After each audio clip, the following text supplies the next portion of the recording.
Hi, this short video is to remember you that next short retreat will be from April 5th to Sunday, April 7th.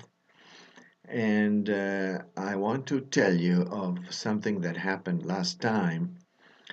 Someone told me, one of your colleagues told me that before coming, she was not, she was thinking, well, it's going to be the same thing. So why do I have to go to Pomaya? But in reality, then at the end of the short retreat, she told me that everything was different. And in fact, I don't have, there is nothing that I do. Everything you do by meditating, by contemplating, by concentrating on on the false eye and recognizing these false eyes and immediately seeing that is false, that does not exist anywhere. So I want to read a few extract from a short teaching, you know, recognize the false eye, compiled and translated by Lama Zopa Rinpoche, something that FPMT just published on ebook or PDF, but is very actually is very short, only 28 pages. But it talks about only about meditating on this, on emptiness by recognizing the false I and then meditating on dependent origination. He says here that meditating on the false I is to realize the absolute truth. Meditating on dependent origination is to realize conventional truth, how this works, okay? So let me read just one first. I mean, it's quite long, but I'm just reading. Yeah, I want to read this part here. Um, to be able to totally eliminate the root of samsara, the entire suffering of all six realms, you have to recognize as false the high that ignorance old as truly existing from its own side or real. Ignorance, the root of the six realms of suffering, holds the I as truly existent, as existing from its own side, as real, existing independently. Now you have to recognize that this I is false. Once you do that, it's just a minute to see that the I exists in mere name. So you see, once you recognize the false I, the independently existent I, then it takes a minute to see that it's false. With just a little thinking, okay, with just a little thinking, a little awareness, you quickly see that the I exists in the mere name. Quickly lose that I. Lose means to see that is empty as it is empty. You see, it is non-existent, just there. The false I, that ignorance, doesn't go out through the door of the window. It doesn't go anywhere. It's just not there. From where you see it as existing from its own side as real, it's just not there. This is false. Once you recognize it is false, then it's not there. You see that it's totally empty. Not even an atom of that exists there. Of course, I myself don't have that realization, but I definitely see that it only happens when you have great devotion to your guru, looking at them as Buddha. It happens only by receiving the blessing of the guru. What Manjushri advised to Lama Tsongkhapa is billions of times true. There are four things involved: purification, collecting merits, requesting, and receive blessings. These are the parts of Guru Yoga. And then the actual meditation. Of course, you need continuity in the development of the wisdom, realizing emptiness, so that you achieve great insight unified with samatha. From there, you can develop the wisdom directly perceiving emptiness and achieve the right seeing path. and become an Arya being, Okay, so that is important. As I told you, my own experience is the same.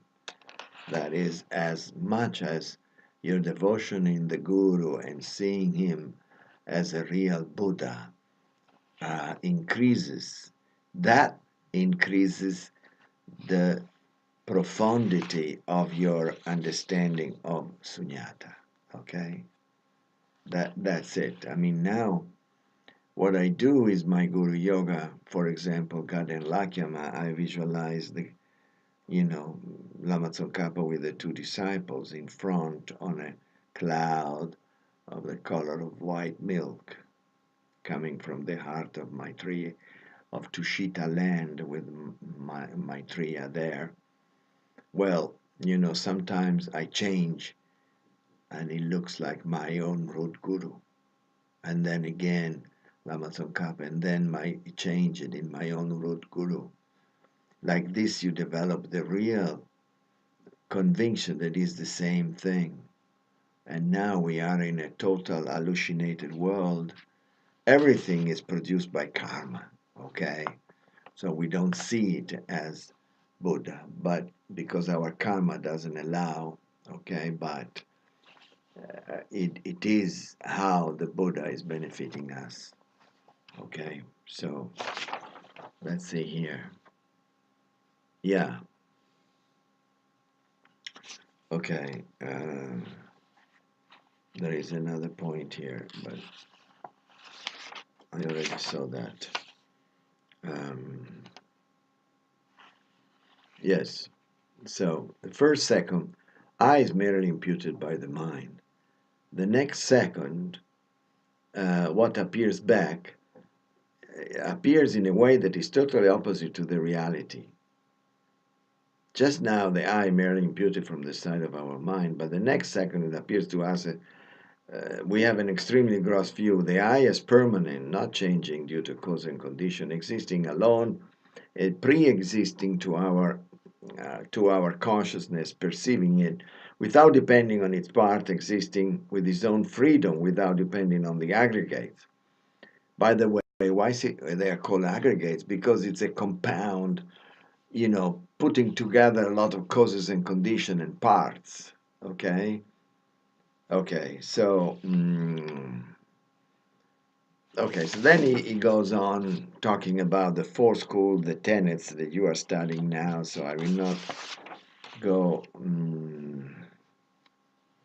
But another important point here, what Tsongkhapa mentioned in the middle-sized lamrim, you look at the vase, he's quoting now, you look for the vase, you check for the vase from the top of the vase down through its belly and to the small base. At the end, since there is nothing to point out, this is the vase, you think there is no vase, and then fall into nihilism, destroying the dependent arising. Appearance and the object to be refuted are not different. Okay, so what appears to our hallucinated mind and what is the object to be refuted are, are not differentiated. This is, it is a mistake not to have differentiated the appearance and dependent arising. Okay, so it is the same with the I and blah blah blah. Okay, so we're going through this on Friday, reading this a little bit more. Okay, he is repeating here, and then I finish. The first second, now going back to the I, the first second, the mind focuses on the valid base, the aggregates, and makes up or merely imputes the label I on the basis of the aggregates. And the next second, what is labeled I, appears back to us as not merely labeled by the mind, not merely labeled from the side of the mind. Okay? So that is the very subtle object to be refuted according to the Prasanjika school. We have to recognize that and meditate on that. Okay?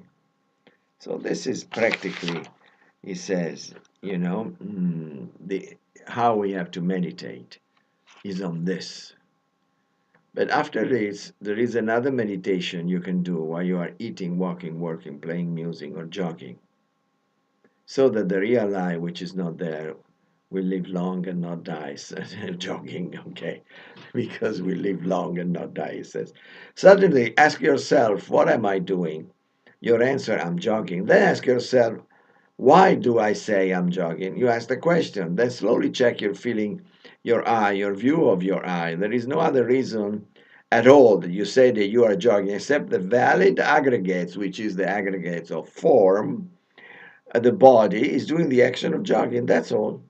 Continuously look at the view of the eye. Take your time. Go slowly. When you put this reason, you see there is no real eye there doing jogging. Normally, you don't see that. That's a reality. That's the truth. And now you start seeing it. Okay. So now I stop here.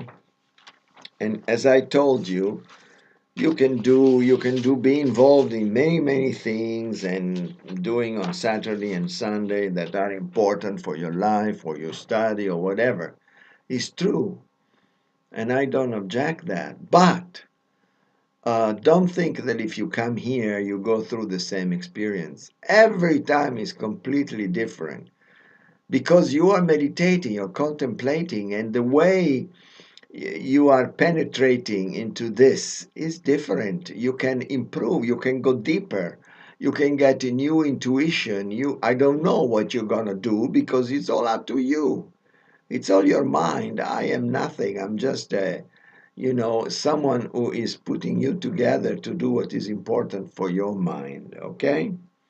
So thank you so much, and I hope to see you next Saturday.